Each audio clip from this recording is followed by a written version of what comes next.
जनादेश में हम बने हुए हैं और आंकड़े काफ़ी दिलचस्प होते जा रहे हैं, लेकिन शेयर बाज़ार ने 2004 के बाद पहली बार इतना गोता लगाया है, इतना गिरावट देखने को मिली है। और मुझे लगता है कि जो 2004 में ब्लैक मंडे के नाम से मशहूर हुआ था, जिस पर काफ़ी फिल्में भी बनी, सीरीज़ भी बनी, मुझे लगता है कि ये जो गिरावट आई है ये भी काफ़ी चोट पहुंचाने वाली है भारतीय निवेशकों को और देश की अर्थव्यवस्था को।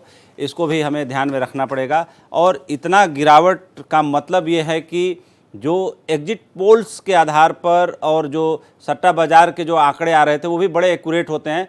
मैं जानता हूं कि सट्टा बाज़ार में प्ले करने वाले लोग अपना सर्वे कराते हैं, वो किसी जो है न्यूज़ चैनलों पर सर्वे कराने वाले के डेटा पे भरोसा नहीं करते। उनका एक अपना पैरेलल सिस्टम चलता है और वो उसके आधार पर जो है सट्टेबाजी करते हैं, पैसे कमाते हैं और पैसे खोते हैं। लेकिन शेयर बाज़ार एक बहुत ही साइंटिफिक और एक्यूरेट मॉडल पे चलता है।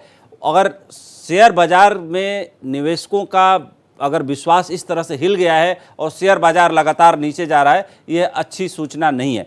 लेकिन हम अपनी चर्चा को आगे बढ़ाते हैं।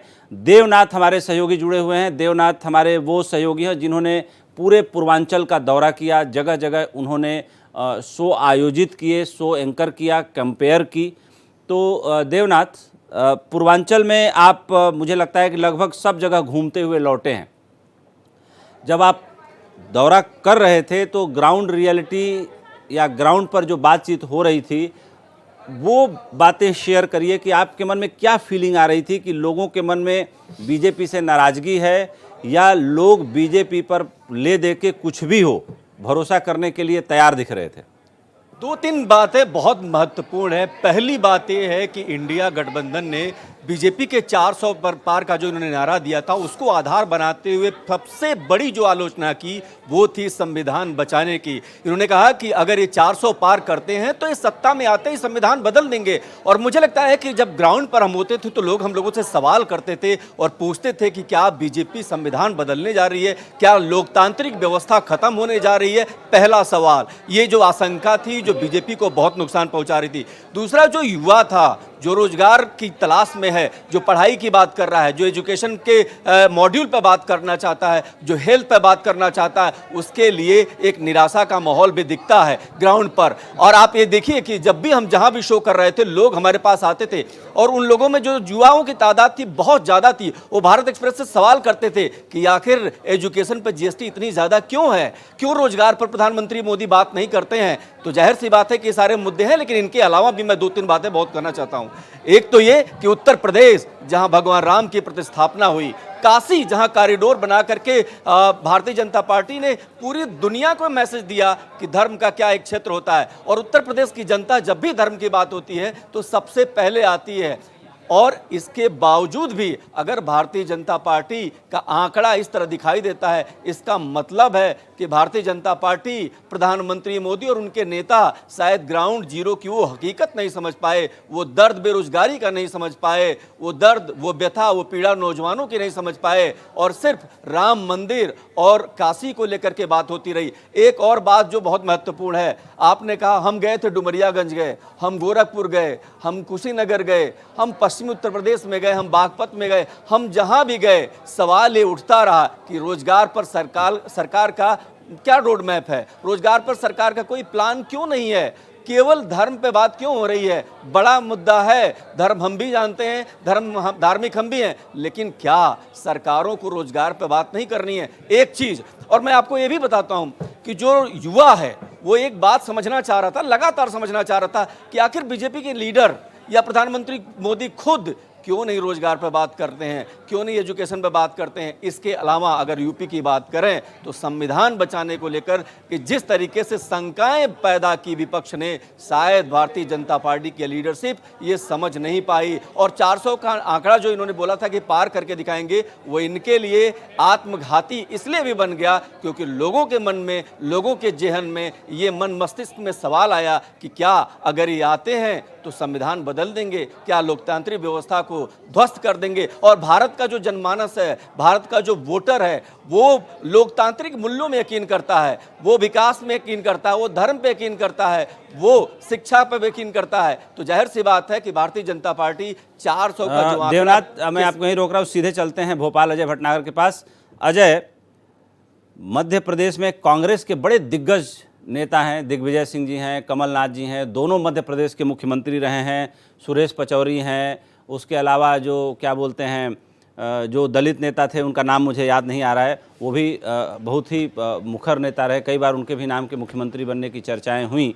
तो ऐसी स्थिति में बीजेपी ने 29/29 सीटों पर फिर से बाजी मार ली है मध्य प्रदेश में। हालांकि कहा जा रहा था कि जिन जिन राज्यों में मुख्यमंत्री बदले हैं, जैसे मध्य प्रदेश में मुख्यमंत्री बदला है, तो बीजेपी में ही एक धड़ा है जो अंदर अंदर काफ़ी असंतोष से भरा हुआ है, जिसका नुकसान मध्य प्रदेश में हो सकता है। लेकिन मध्य प्रदेश किसी भी नुकसान से अछूता है और एग्जिट पोल में भी मध्य प्रदेश के बारे में कहा गया था कि मध्य प्रदेश बहुत अच्छा करेगा और बीजेपी नेतृत्व को भी भरोसा था कि मध्य प्रदेश अच्छा करेगा। वो क्या क्या फैक्टर रहे जिससे कि मोहन यादव को मुख्यमंत्री बनाने के बाद भी वहाँ पे संतुलन कायम रहा, असंतोष को समाप्त कर दिया गया और बीजेपी इतना अच्छा प्रदर्शन कर गई?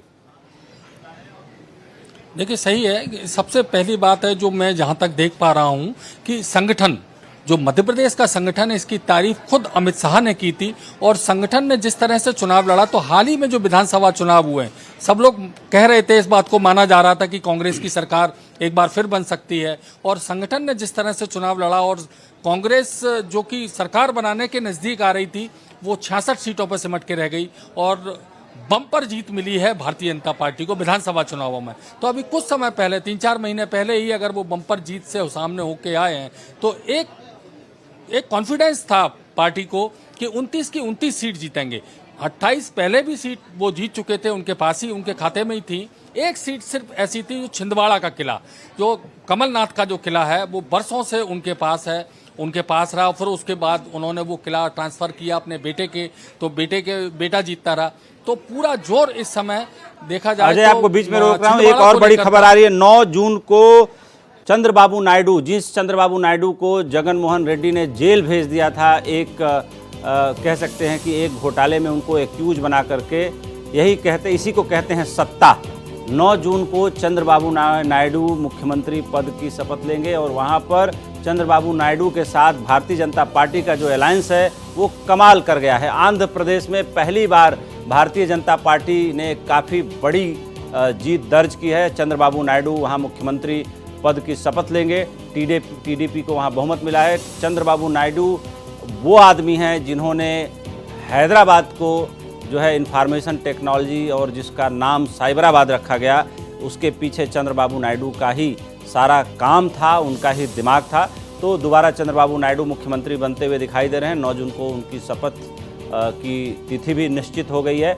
ऐसे में मेरे साथ 2 सहयोगी बने हुए हैं स्टूडियो में, उन लोगों से भी सवाल लेंगे और बाकी जो मेरे साथी जुड़े हुए हैं उनसे भी सवाल लेंगे। प्रीति, मैं आपसे एक सवाल पूछूंगा जो यूजुअली आज चैनल में जो एक परंपरा है कि लोग नहीं पूछते, पोल का पोल लोग करते रहें, लेकिन मैं पूछूंगा कि जो इस समय न्यूज़ रूम में जो हमारे 30-40 चैनलों का जो स्क्रीन आपके सामने दिख रहा होगा, उनमें से जो प्रमुख चैनल हैं, जैसे आज तक है, टाइम्स नाउ है, टाइम्स नाउ नव भारत है, एबीपी न्यूज़ है, न्यूज़ नेशन है, TV9 भारतवर्ष है, इंडिया टीवी है, न्यूज़ नेशन, इस सारे चैनलों की स्क्रीन पे इंडिया और एनडीए कितने सीट पाते हुए दिखाई दे रहे हैं?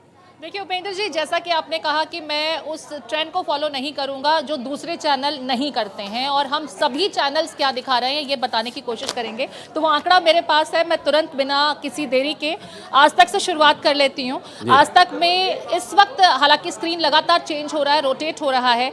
एनडीए 295, 293 पर लगातार स्विच ओवर हो रहा है, कभी गेन कभी लॉस, 2 सीटों का लगातार देखने को मिल रहा है। इंडिया गठबंधन की बात की जाए तो 230 से 232 ये लगातार दिखा रहे हैं और अदर्स 18 के आसपास हैं।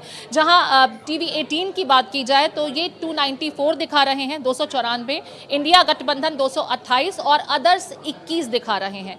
आर भारत का अगर हम जिक्र करते हैं तो 289, एनडीए को इंडिया गठबंधन ये 235 दिखा रहे हैं और others 19। NDTV, India TV, times, Navbharat हालांकि 90 से नीचे दिखा रहे हैं, ये 287 दिखा रहे हैं एनडीए को, और इंडिया गठबंधन को ये 238 दिखा रहे हैं। अदर्स इन्होंने भी 18 के इर्द गिर्द रखा है। एबीपी टीवी 9 ये हालांकि अभी एनडीए को देखिए 300 के बहुत करीब लेकर जा रहे हैं, 297 या 298 तक के दिखा रहे हैं। हालांकि बीच में एबीपी का स्क्रीन चेंज हुआ और 288 भी इन्होंने इधर दिखाया इतनी ही देर में जब मैं आपसे बात कर रही हूँ। और इंडिया गठबंधन को 225 से 234 तक ये पहुंचा चुके हैं। अदर्स 21 दिखा रहे हैं ये। इसके अलावा देखिए दूरदर्शन न्यूज़ को भी देखना बहुत ज़रूरी है, क्योंकि सरकारी जो एक फैक्ट है वो हमें ज़रूर अपने दर्शकों तक रखना चाहिए। तो डीडी न्यूज़ 289 दिखा रहा है, 235 इंडिया गठबंधन को, और अदर्स ये भी 19 दिखा रहे हैं। एनडीटीवी का जैसा कि मैंने आपको पहले भी बताया 290 के पास ये भी हैं।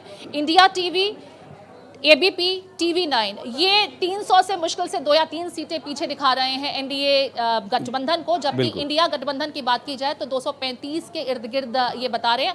अदर्स का आंकड़ा इनके हिसाब से कम है। रोहित, आप बहुत सुबह से, मॉर्निंग से आप देख रहे हैं, जो सुबह आंकड़े आ रहे थे वो किस तरफ इशारा कर रहे थे और अभी जो आंकड़े आ रहे हैं वो क्या बोल रहे हैं? सर, सुबह से ही पूरा पैनल हमारे साथ जबरदस्त तरीके से बना हुआ है। भारत एक्सप्रेस भी सुबह से ही, और ग्राउंड रिपोर्ट हम लोगों ने कहा कि हम ग्राउंड पर रिपोर्ट करेंगे, और जो जनता पहुंच रही थी, जो जनता से हम लोगों ने बात की, एग्जिट पोल भी सबसे विश्वसनीय हमारा रहा क्योंकि सबसे बड़ा सैंपल साइज हमारा था। लेकिन अभी जो आंकड़े आ रहे हैं, सुबह सुबह जैसे ही आधे घंटे में, आप समझिए 8 बजे पोस्टल बैलेट खुले होंगे तो 8:30 तक ऐसा हो गया था कि मानो Bharatiya Janata party NDA alliance जिस वादे के साथ आगे बढ़ रहा था उस वादे को वो पूरा कर रहा हो। लेकिन उसके बाद जिस तरीके से कमबैक किया इंडिया अलायंस ने, और कई जगहों पर आपने अलग अलग चैनल्स के आंकड़ों का भी जिक्र किया, कई चैनल्स बीच में हम देख रहे थे जहां पर बिल्कुल नेक टू नेक फाइट थी एनडीए की और इंडिया अलायंस की, जिससे कहीं ना कहीं हमारे ग्राउंड रिपोर्टर्स एआईसीसी हेडक्वार्टर्स में भी मौजूद है, वहां पर भी बड़ी संख्या में कार्यकर्ता पहुंचे हुए हैं। बीजेपी हेडक्वार्टर्स में हमारे सहयोगी मोहित शुक्ला थे सुबह के वक्त, तो बता रहे थे कि बिल्कुल सन्नाटा वहां पर है। अमृतांशु जी सुबह से लगातार हमारे साथ है और बहुत कॉन्फिडेंट वो थे। वो कह रहे थे, रोहित वेट एंड वॉच, आंकड़ा वही जाएगा, 303 के पार एनडीए अकेला जाएगा। और सर, क्योंकि आप बहुत सीनियर हैं और आपने जिस तरीके से अभी प्रोग्राम का संचालन किया वो बहुत शानदार है सर। हम जैसे बच्चे तो सीखते हैं खैर आपसे, लेकिन मैं इसको एक अपॉर्चुनिटी के तौर पर भी लूंगा। हम लोग सिलसिलेवार तरीके से अलग अलग स्टेट्स के आंकड़े भी दिखा रहे हैं, वो तो हम देख ही रहे हैं, लेकिन कई मायनों में चुनाव बहुत ऐतिहासिक रहा। अब रिजल्ट तो किसी भी तरफ जाए, जीतना तो जनतंत्र को ही है, जीतना जनता को ही है। लेकिन ये जो बहुत बड़ा प्रयोग था इंडिया अलायंस बनाने का, आपको लगता है इससे बड़ा कुछ और हो सकता था? और जो नतीजे में भी कहीं ना कहीं उस स्क्रीन पर जो हमें नजर आ रहे हैं, ये एक बड़ा प्रयोग था जो धीरे धीरे आगे बढ़ रहा है। उपेंद्र सर, बिल्कुल, देखिए आंकड़ा आगे बढ़ेगा और एनडीए नियर बाई 300 का आंकड़ा क्रॉस कर सकता है, लेकिन अभी 300 का आंकड़ा क्रॉस करने की जगह 300 से जाके अभी जैसे हमारी स्क्रीन पे एनडीए 292 दिख रहा है। एक सवाल मैं अमृतांशु जी से लूंगा। अमृतांशु जी, उत्तर प्रदेश में एग्जिट पोल ने क्या सीटें दी थी और एग्जिट पोल उत्तर प्रदेश में क्यों फेल कर गया, जो सबसे ज्यादा बीजेपी को चोट पहुंचाता हुआ दिखाई दे रहा है? मुझे लग रहा है 65 से 69 का दिया था और कईयों ने तो 70-71 का भी दिया था एग्जिट पोल ने। सो दोनों, ये दो रेंज थे, दोनों मिला करके एक 65 to 69 और दूसरा 70 to 72, ये दो रेंज थे। और ये दोनों रेंज कंप्लीटली मतलब गलत साबित होते हुए नजर आ रहे हैं। और उत्तर प्रदेश के रीडिंग में exit poll purely completely fail होते हुए नजर आ रहे हैं। क्यों? क्योंकि उन्होंने क्लियर कट बोला था, टक्कर वाले जितने सीट थे वो उन्होंने एग्जिट पोल में नहीं मेंशन किया था। अभी जो नजर आ रहा है, अभी तक अगर हम लोग 2019 में रहते तो अभी तक सरकार बन चुकी होती, पुरानी सरकार इस्तीफा देने जा रही होती और नई सरकार जो है मंत्रिमंडल गठित करने के लिए और दावा पेश करने की कहानी चल रही होती। लेकिन इसी टाइम फ्रेम में आज हम लोग बैठे हैं और मार्केट्स कोलैप्स कर रही हैं। कोई अता पता नहीं है कि ये आगे किस दिशा में जाना है। एक छोटा सवाल रवि जी, 30 सेकंड में आप ही बताइएगा कि बिहार, महाराष्ट्र, पश्चिम बंगाल, उत्तर प्रदेश, महाराष्ट्र में तो एग्जिट पोल ने लगभग अंदाजा दिया था, उसके हिसाब से चीजें ट्रेल कर रही हैं। लेकिन बाकी जगहों पर क्या एग्जिट पोल के लोग जो है ग्राउंड पे नहीं गए होंगे, उन्होंने देखा नहीं होगा सब जगह? नहीं, आंकड़े देखिए, अलग आ रहे हैं। एग्जिट पोल, मैं भी जर्नलिस्ट हूँ, एग्जिट पोल का टेक्निक जो है वो थोड़ा सा ऐसा है कि वो अर्बन सेंटर पर लोग ज़्यादा जाते हैं। जी एक बहुत बड़ा वर्ग ऐसा हमारे यहाँ है जो रूरल सेंटर में है और वो बोलता नहीं है, जी क्योंकि वो एग्जिट पोल तो होता है कि लोग बूथ मतदान देने के बाद क्या वो बोल रहे हैं, लेकिन जो रूरल सेंटर है, और देखिए इस बार जो चुनाव परिणाम आ रहे हैं वो रूरल सेक्टर में ज़्यादा जो लोग हैं जो बोलते नहीं हैं वो किधर वोट देंगे, वो बोलते भी नहीं है। रविंद्र वो कुछ जी, नहीं बोलते नलिन हैं। कोहली जी की एक बाइट आ रही है, उसको सुनते हैं, उसके बाद हम ब्रेक पे जाएंगे। All the allegations of the India Alliance and the Congress Party fall flat, and they certainly owe an apology for undermining the democratic and the electoral process of India. Also, Mallikarjun Kharge and Papu Yadav has claiming and appealing to the administration that do your work without any fear. I don't know what is the need for them to make these kind of statements. It seems to be statements born more out of political calculations than actual merit or any reason. Mr. Jairam Ramesh came out with a statement and made a very wild allegation saying that the Honorable Home Minister called and threatened district magistrates. No evidence, nothing. This spit and run or scoot and run and make a false allegation strategy has to be denounced. They have, after all, been in power for more than 50 years. They must understand how democratic institutions functions. In an election as of now, they seem to be doing well in some areas. So how is the EVM okay in those areas? It's the same EVM which is in one state and the other. It's the same EVM in which somebody wins or somebody loses. But can they run down the election commission, a statutory body?